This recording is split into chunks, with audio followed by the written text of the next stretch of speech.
Hello नमस्कार साथियों, मैं हूं पटेल और आपका हमारे इस यूट्यूब चैनल पे स्वागत है। तो दोस्तों, डेली बेसिस पर कोई ना कोई वैकेंसी आती है, कोई ना कोई जॉब अपडेट आती है, तो उसको लेकर हम आपको अपडेट कर देते हैं। तो उसी क्रम में आज की वीडियो होने वाली है। तो वीडियो को ज़रा ध्यान से देखिएगा और जो जो चीज़ें मैं डिस्कस करूँगा वो सारी चीज़ें सुनते जाइएगा, ताकि बाद में आपको कोई तकलीफ़ या परेशानी ना हो। तो देखिए, आज की जो वैकेंसी है उस वैकेंसी के बारे में बात करें तो BEL यानी भारत इलेक्ट्रॉनिक्स लिमिटेड की तरफ से आपकी वैकेंसी निकाली गई है। और अच्छी खासी आपकी पोस्ट यहाँ पे देखने को मिलेगी। सैलरी स्ट्रक्चर भी ठीक ही ठाक है।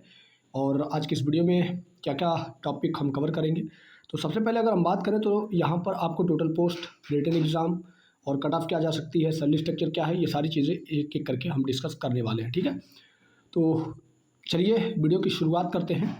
तो सबसे पहले हम अपने PDF की ओर मूव करते हैं और PDF में जो जो चीज़ें इंपॉर्टेंट रहेंगी उसके बारे में हम बात करते हैं। तो सबसे पहले देखिए, अगर हम बात करें तो ये जो हमारी PDF है, PDF की जो इम्पॉर्टेंट डेट है, तो इम्पॉर्टेंट डेट आप यहाँ पे देख सकते हैं। 27/8/2025 को ये PDF जारी करी गई थी। और ज़रा नीचे चलें तो नीचे चलने के बाद आपको कई तरह की पोस्ट निकली हुई आपको दिखाई देंगी। जैसे कि यहाँ पे पोस्ट है, यहाँ पे पदों की संख्या है और ये आपकी मैक्सिमम एज लिमिट कब तक काउंट करी जाएगी, ये रिजर्वेशन है और बाकी आपको पर मंथ के हिसाब से सैलरी स्ट्रक्चर कितना मिलने वाला है, वो सारी चीज़ें यहाँ पे होने वाली हैं। तो चलिए सबसे पहले हम बात करते हैं जो पहली पोस्ट है। पहली पोस्ट आपको यहाँ पे प्रोजेक्ट इंजीनियर और ट्रेनिंग इंजीनियर की पोस्ट देखने को मिलेगी। और इसमें टोटल नंबर ऑफ पोस्ट के बारे में बात करें तो 55 सीट देखने को मिल जाएगी। मैक्सिमम एज लिमिट 28 साल रखी गई है। एक्सपीरियंस की डिमांड नहीं करी गई है। और बाकी सैलरी स्ट्रक्चर आप यहाँ पे देख सकते हैं, आपका सैलरी स्ट्रक्चर 30,000 से ऊपर ही रहने वाला है। उसी प्रकार अगर दूसरे पोस्ट के बारे में बात करें तो दूसरा पोस्ट भी आपको यहाँ पे देखने को मिल जाएगा। दूसरा पोस्ट है ट्रेनिंग इंजीनियर मैकेनिकल की, ठीक है, सॉरी, यहाँ पे दूसरा पोस्ट है ट्रेनिंग इंजीनियर मैकेनिकल की। टोटल 11 पोस्ट है, 28 साल एज लिमिट रखी गई है, एक्सपीरियंस की डिमांड नहीं करी गई है। ठीक है, फिर तीसरे पोस्ट के बारे में बात करें तो तीसरा जो पोस्ट आ जाता है वो आ जाता है ट्रेनिंग इंजीनियर कैटेगरी फर्स्ट का, जो कि कंप्यूटर साइंस वालों के लिए निकाला गया है। अब इसमें देखो, कंप्यूटर साइंस वाले में केवल एक ही वैकेंसी है, तो भाई अगर जिससे भरना होगा वो भर सकता है, नहीं भरना होगा तो उसे छोड़ भी सकता है। बाकी अगर नीचे चले तो नीचे चलने के बाद और भी तमाम तरह की पोस्ट इसमें निकाली गई हैं। तो जो पोस्ट है अगली, वो पोस्ट है इलेक्ट्रॉनिक्स डिपार्टमेंट में, जो कि प्रोजेक्ट इंजीनियर की पोस्ट है। और यहाँ पे आप देख सकते हैं टोटल 6 पोस्ट आपको देखने को मिल जाएगी। लेकिन ये जो प्रोजेक्ट इंजीनियर वाली पोस्ट है, इसमें आपका एज लिमिट भी वेरी कर रहा है, यानी कि 32 साल, 28 से 32 साल यहाँ पे एज लिमिट हो गई है। और 2 साल का आपका एक्सपीरियंस की डिमांड करी गई है। अगर आपके पास एक्सपीरियंस होगा तभी आप इसमें पार्टिसिपेट कर सकते हैं। ठीक है, और बाकी जो दूसरी पोस्ट है प्रोजेक्ट इंजीनियर की मैकेनिकल डिपार्टमेंट में, वहाँ पर आपको टोटल 4 पोस्ट देखने को मिलेगी और एज लिमिट तो आपको वही 32 साल है। और बाकी प्रोजेक्ट इंजीनियर की बात करें कंप्यूटर साइंस में, तो एक ही पोस्ट निकाली गई है और 32 साल आपका मैक्सिमम एज लिमिट रखा गया है। लेकिन यहाँ पे सैलरी थोड़ी सी वेरी हो जाती है, सैलरी आपकी थोड़ी बढ़ जाती है। सैलरी यहाँ पे आप देख सकते हैं 45,000 के आसपास होने वाली है। ठीक है, तो ये सारी चीज़ें इसमें दी गई हैं। ठीक, आगे चलते हैं। जो आगे इंपॉर्टेंट पॉइंट है, और वहाँ पर भी आपको 2 तरह की पोस्ट निकाली गई है, जो कि प्रोजेक्ट इंजीनियर की इलेक्ट्रिकल वालों के लिए और सिविल वालों के लिए निकाली गई है। एक एक पोस्ट है, लेकिन सैलरी यहाँ पे 50 से 55,000 रखी गई है। तो ये आप देख लीजिएगा। बाकी नीचे चले तो देखो यार, ये सैलरी के बारे में तो हमने पहले ही बता दिया कि जो आपका सैलरी स्ट्रक्चर है वो सैलरी स्ट्रक्चर कितना रहने वाला है। तो सैलरी के बारे में हमने यहाँ पे हाईलाइट कर दिया है, आप पढ़ना चाहें तो पढ़ लीजिएगा। वैसे ये PDF आपको हमारे टेलीग्राम चैनल पर मिल जाएगी। टेलीग्राम का लिंक हमने डिस्क्रिप्शन बॉक्स में अपडेट कर रखा है। फिर नीचे चलते हैं, तो नीचे चलने के बाद वही देखिए, जो प्रोजेक्ट इंजीनियर की पोस्ट थी उसकी सैलरी के बारे में यहाँ पर भी मेंशन कर दिया गया है, तो उसको भी हमने यहाँ पे हाईलाइट कर दिया है। फिर नीचे चलें तो नीचे चलने के बाद जो इंपॉर्टेंट पॉइंट हमारा हो जाता है वो एजुकेशनल क्वालिफिकेशन के लिए हो जाता है। तो देखो यार, जितनी भी पोस्ट निकाली गई हैं सारी की सारी पोस्ट में या तो आपके पास BTech होना चाहिए या फिर BSc होना चाहिए। अब रिलेटेड जैसे कि हम बात करें जो ट्रेनिंग इंजीनियर इलेक्ट्रॉनिक्स है, तो भाई देखो इलेक्ट्रॉनिक्स में BA BSc आपका इलेक्ट्रॉनिक्स या टेलीकम्युनिकेशन से होना चाहिए। उसी प्रकार मैकेनिकल की जो ट्रेनिंग इंजीनियर की पोस्ट है, इसमें BTech या फिर BSc आपका मैकेनिकल से होना चाहिए। कंप्यूटर साइंस वालों के लिए भी सेम क्राइटेरिया है, BTech या BSc कंप्यूटर साइंस या कंप्यूटर साइंस एंड इंजीनियरिंग या फिर IT डिपार्टमेंट से होना चाहिए। फिर प्रोजेक्ट इंजीनियर की जो पोस्ट आ जाती है, यहाँ पर भी BTech आपका इलेक्ट्रॉनिक्स या टेलीकम्युनिकेशन से मांगा गया है और यही आपकी क्राइटेरिया दी गई है। तो इस क्राइटेरिया को अगर आप पढ़ना चाहें तो पढ़ लीजिएगा। बाकी PDF मैंने टेलीग्राम पे डाल रखी है, वहाँ से भी आप जाके इसको देख सकते हैं। अब जरा आगे बढ़ें, तो आगे बढ़ने के बाद देखो यार, यहाँ पे एक्सपीरियंस की कैटेगरी इन्होंने मेंशन करी कि 1 वर्ष पूरा करने वाले प्रशिक्षण को अनुभव माना जाएगा। यानी कि जिन्होंने 1 साल का अप्रेंटिसशिप भी किया है तो उन्हें भी एक्सपीरियंस्ड कैंडिडेट की कैटेगरी में रखा जाएगा।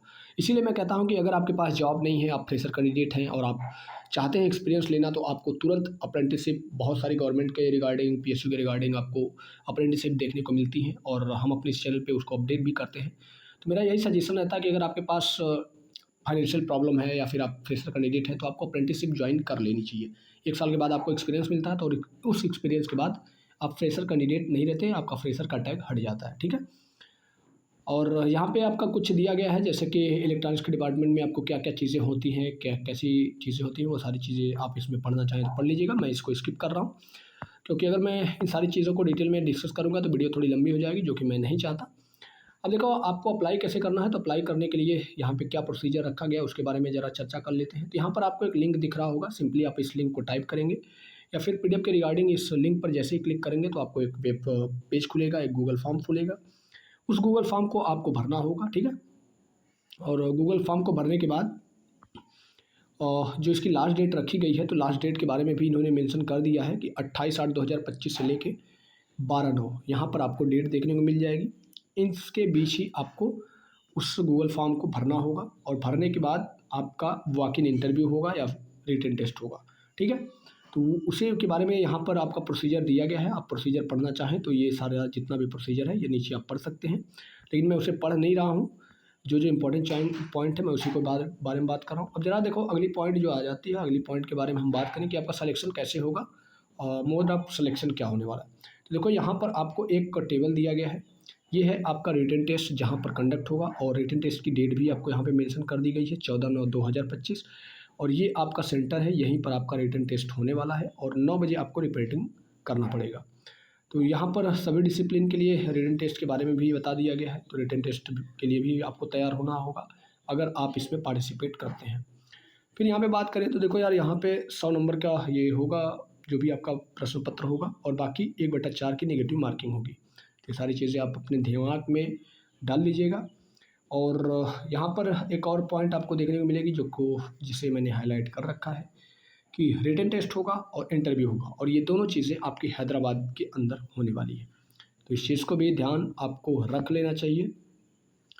अब देखें तो यहाँ पर जो चयन की अंतिम सूची आएगी, मतलब जो फाइनल लिस्ट आएगी, वो इनकी वेबसाइट पर पब्लिश करी जाएगी, जो कि www.belindia.in है, ठीक है। तो ये सारी चीज़ें आपको देख लेना चाहिए।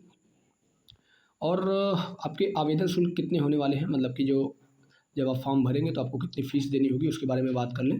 तो जो ट्रेनिंग इंजीनियर की पोस्ट है उसमें देखो 177 रुपये लगने वाले हैं, और बाकी जो रिजर्वेशन कैंडिडेट जैसे SC ST PWD कैंडिडेट है तो उनके लिए कोई फ़ीस नहीं है, ठीक है। बाकी जनरल कैटेगरी वालों के लिए तो यहाँ पे फ़ीस लग ही जानी है, ठीक है। और यहाँ पर अगर बात करें तो देखो 472 रुपया प्रोजेक्ट इंजीनियर वालों के लिए फ़ीस रखी गई है, और वैसा कुछ इसमें इस PDF में अब बचा नहीं है।